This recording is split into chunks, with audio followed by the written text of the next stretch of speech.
This episode is brought to you by HASA.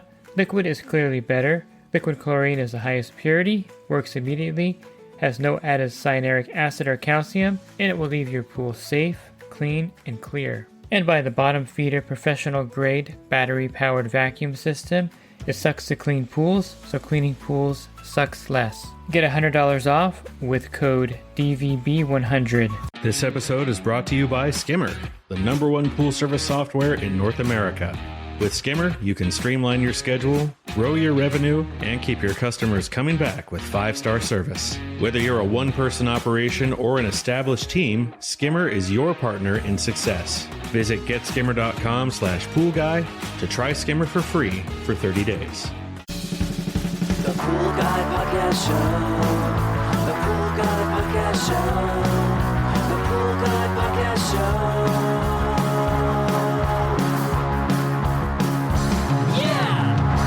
And welcome to the Pool Guy Podcast Show.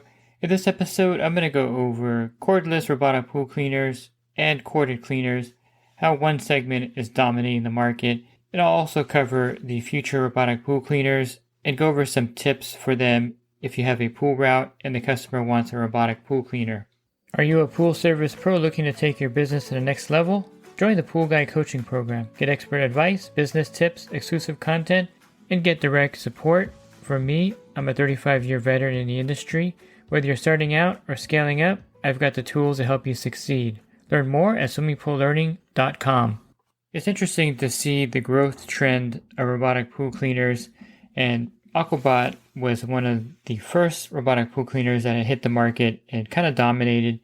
You know, they were all over the place. They had the T4 Turbo or T2 Turbo. They had the Aquabot Classic. They were a big company that had tons of different models, and they were dominating the market. Of course, they no longer exist in their previous form. They kind of exist somewhat in a split-up company because when Fluidra purchased Polaris Zodiac, they had to sell off the Aquabot and kind of split it up. But they did set a standard in robotic pool cleaners in a market that was kind of emerging back then. When Polaris came out with the robotic pool cleaners, it really took it to the next level. And then, of course, Dolphin was always there with their cleaners. So they have been on the market for a long time, and they definitely are growing. Now, as far as sales of these cleaners, the stats vary a little bit, but the projections for 2024 were about $1 to $2 billion in sales. And then there's projections for 2035 or 34 being about $4.5 to $6 billion in sales. So definitely they're going to increase over time.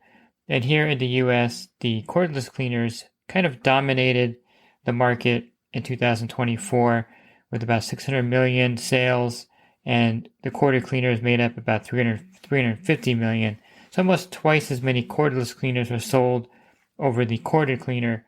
So is the corded cleaner going away? Well, I think in some respects, the corded cleaner is going to go into the background somewhat, although I do prefer those over the cordless cleaner for pool service accounts because you can set a weekly schedule for some of the higher end ones, and you don't have to rely on the customer to charge him. There's the only drawback with the corded cleaner is that someone has to physically take it out of the pool and charge the cleaner to make sure that it's ready to go in the pool and run.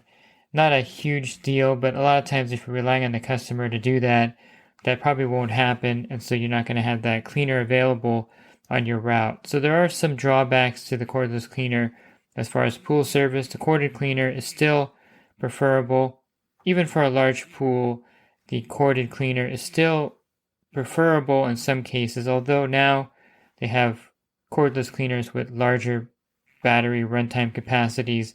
The technology is getting better and better, and even if the battery is not getting bigger, sometimes they are a pretty heavy cleaner also. So the corded cleaners are usually lighter than the cordless cleaners because the lithium-ion battery has some weight to it, but they are getting longer.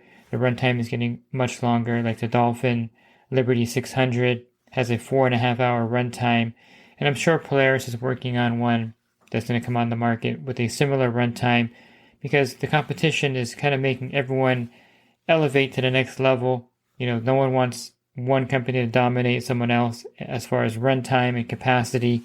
And so everyone's working hard to make a bigger, better battery that gives you more runtime. And therein lies the major drawback with the cordless cleaners versus a corded cleaner is the limited runtime. Most run for 2 to 3 hours at the most. 2.5 hours is probably like the standard. And if you have a pool that's larger than 15,000 gallons, 2.5 hours of runtime just won't get the whole pool clean in a lot of cases.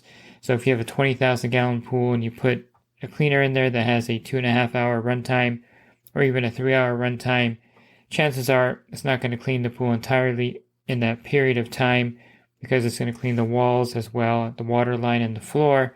If you do put it on the full cycle, a lot of these of course have the ability to select specific cycles so that you're not wasting time in one area of the pool. So you can, if you want to just do the floors only, you can do that with a lot of these models. But in reality, you need a 4 hour runtime. So I think with Dolphin having the Liberty 600 with 4.5 hours, that really fits the sweet spot of a large pool, and it's going to allow these cleaners to be used in bigger pools.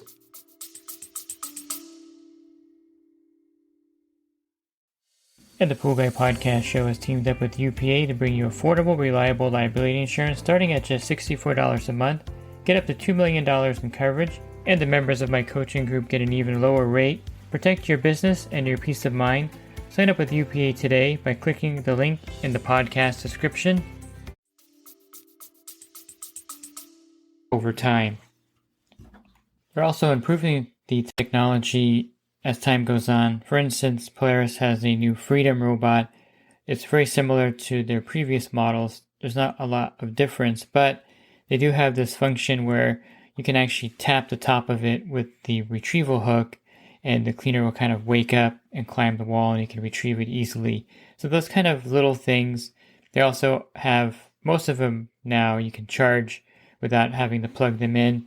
I think the first generation of these cleaners, they had some kind of fail point when you had to plug them in because they're underwater, of course. Appier was notorious for this because they had a port where you had to cover it with a rubber gasket kind of thing. And if you didn't do that, you would have a brick in the pool basically because water would get in there and it would just ruin the cleaner. So they've definitely improved that by having contactless charging, I should say. So there's no openings in it, and the motor's going to remain sealed. And overall, the components for the robotic pool cleaner have gotten better over the years. The motors last a lot longer. There aren't a lot of parts that wear out. There are belts, of course, and things like that, and brushes. But as far as the main components, they do last a long time. So in reality, you're going to get a solid 2 to 3 years out of a robotic pool cleaner today if you buy a one that's in the $1,000 range or plus $1,000. You're going to get a good 2 or 3 years without any problems. And then, of course, when you have problems, this is where the robotic pool cleaners don't really hold up well against suction side and pressure side cleaners in reality. And it's something that everyone always thinks about, but when you buy one and you're using it, you don't really worry about it too much until you have a problem. But sending it in to get it fixed, either the manufacturer or if there's a service center nearby to fix the robotic pool cleaner, that means that you don't have your cleaner for sometimes 2, 3, or 4 weeks. You're not going to have a cleaner because it's being repaired at the shop. That is a drawback with these cleaners because most people can't fix them at the pool side unless it's something like a belt or a band, which I can change. I change those on robotic pool cleaners all the time. But as far as anything more like a component, like if a motor goes bad, or if there's a circuit board problem, or if there's another issue with the cleaner, you're sending it back to the manufacturer.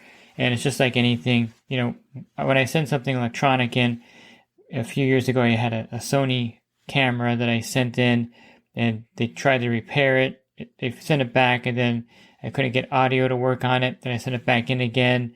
And finally, it came to the point after, I would say, 2 or 3 months of sending it back and forth, they just sent me like a refurbished one because they couldn't get that camera working. So there is that problem, and I've had reports of people sending these cleaners in and the manufacturer not being very proactive of getting the cleaner back to them.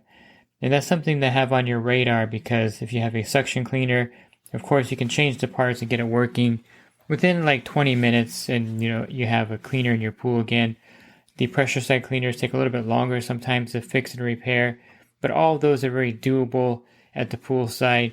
Whereas a robotic pool cleaner, if there's some kind of problem that has to be sent out, usually to the manufacturer or to a local service center. If it was me manufacturing a robotic pool cleaner, and this is just me talking, I don't know if this is realistic or this could be possible, but I definitely would make the components very modular, kind of like the Zodiac MX8 cleaner, where let's say a part goes bad, you could just take out that component, maybe unplug a couple cables, make them so that they can unplug really easily and plug in a new component and put it in there. So if everything was modular on my cleaner, it would last years and years, and you can do all the modifications at the pool side. Let's say the motor stops working, you can unplug it, plug in a new motor, and get it working within 10 minutes at the pool side. If there was a problem with one of the tracks, it just snaps off and you can snap on a whole new side of the cleaner. That would be the ideal robotic pool cleaner. If the battery goes bad, you can just unclip it, put a new battery in. And to me, that would make robotic pool cleaners the next level type cleaner. And maybe they're working on that in the future, but at this point, they're not modular like suction cleaners or pressure side cleaners. And therein lies the biggest drawback, besides the higher price point, by the way, which typically is 3 times more than the top of the line suction cleaner, I should say. So if you had a Polaris Max or Atlas cleaner and you pay $550 for it, a robotic pool cleaner of a caliber that's equal to that would be about $1,500 or so. So you are paying more money for a robotic pool cleaner, but I must say that pools will not look as clean as with a robotic pool cleaner. They just do such a great job that, getting the debris and dirt. There's also the fact that they're independent from the pool's filtration system.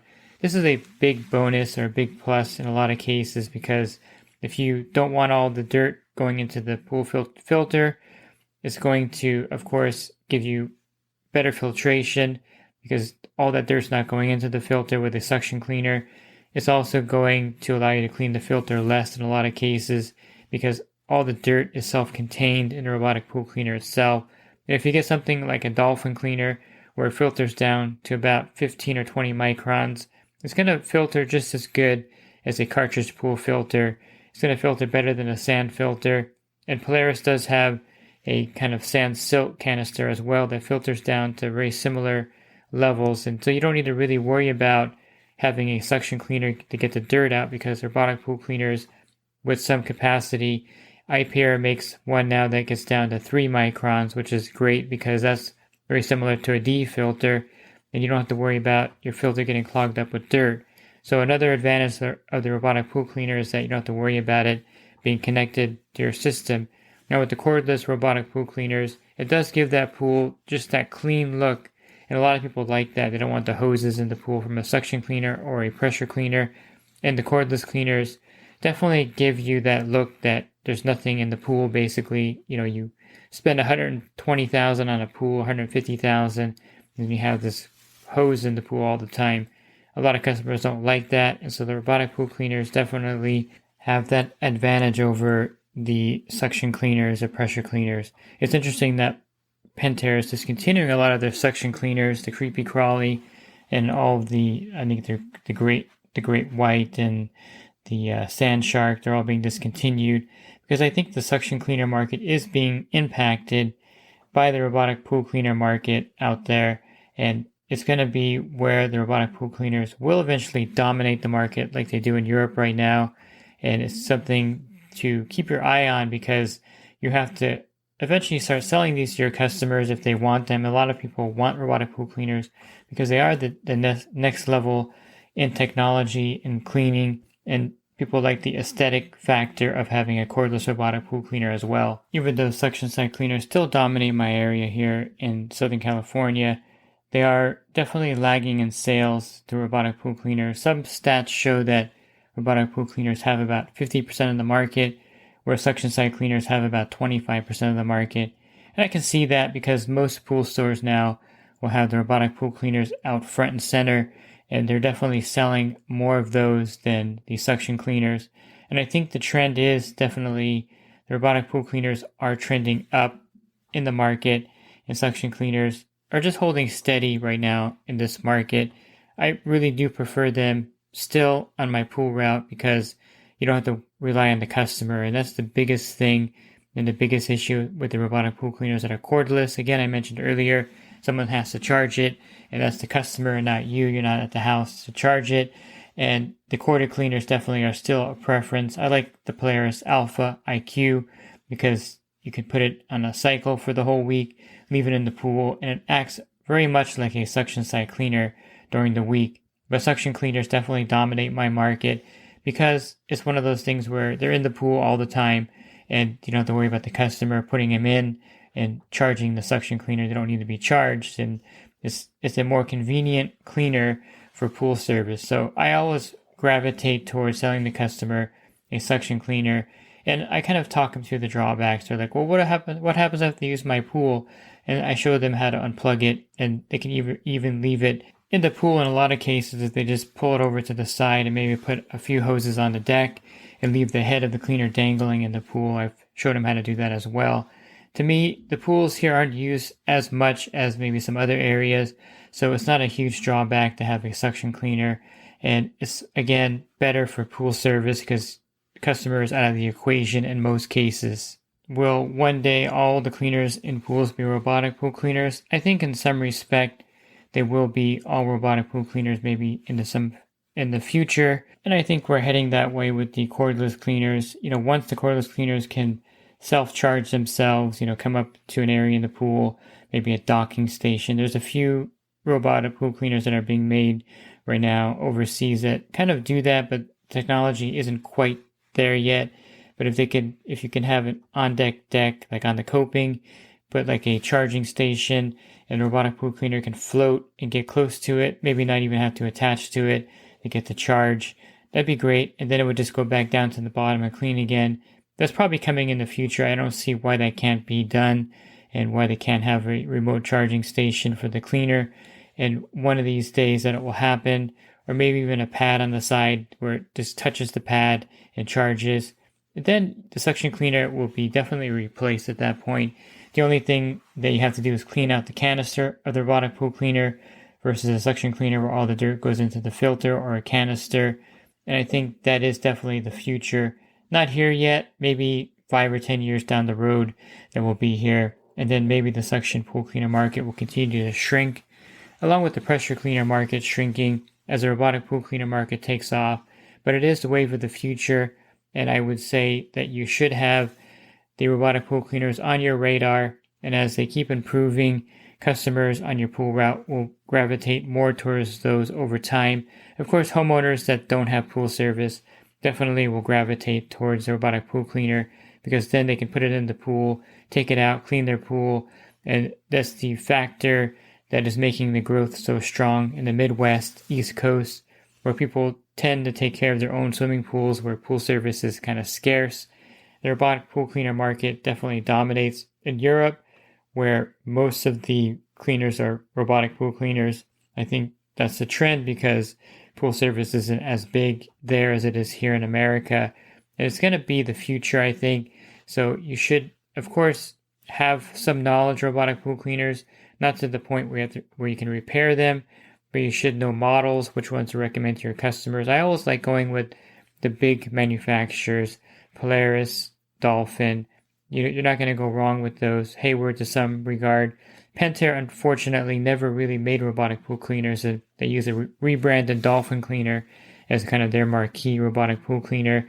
And when I talked to the rep at Pentair, that's their biggest regret, that they never developed a robotic pool cleaner like Polaris did. And they've kind of got boxed out of that market. And probably there's no time to break in at this point because of Dolphin and Polaris dominating the market. And I think if you're looking to get a solid robotic pool cleaner, stick with the major manufacturers, Dolphin and Polaris here in the stateside. You're going to really get a high quality robotic pool cleaner. Yes, you're going to pay a premium price for it, but you're going to get something that's reliable, with the manufacturer standing behind the product. I do like iPair. They do make a really good cordless robotic pool cleaner, and they keep improving their technology. There's another company out there called BeatBot, and these robotic pool cleaners are crazy expensive, but they are definitely well made. So you're going to have these kind of outside forces influencing the major manufacturers to kind of keep improving. So iPair is one of them that's making really good models of cleaners. And then you have BeatBot, which is not competing directly because of the price point. And then you have to factor in, of course, tariffs from China and overseas. These are all factors in the price point as well. But everyone is improving and everyone's pushing each other to get better and make a better and better cordless robotic pool cleaner, which I think is the future of the market and is something that is moving fast. And every year a new model comes out that's better than the previous year. So if you wanted to buy a robotic pool cleaner, of course, now is the time because the models are probably at their peak. No matter which one you buy now, even if they improve it next year, you're still getting a high quality, very good machine. And I would not hesitate to buy a robotic pool cleaner, either a corded or cordless cleaner. It's definitely an emerging market, and it's something that is emerging because robotic pool cleaners work really well. They're efficient. And again, as I mentioned, they work separate from the pool's filtration system. If you're looking for other podcasts, you can find those by subscribing to my YouTube channel. Every Monday through Friday, I post a podcast there. And if you're interested in the coaching program that I offer, you can learn more at poolguycoaching.com. Thanks for listening to this podcast. Have a great rest of your week, and God bless. This episode is brought to you by HASA, providing products that deliver clean, healthy water for every aspect of everyday life. The bottom feeder battery-powered vacuum system, portable, powerful, and only weighs 12 pounds. And Skimmer. Get Skimmer, America's #1 pool service software. Podcast listeners can try Skimmer for free at getskimmer.com/poolguy.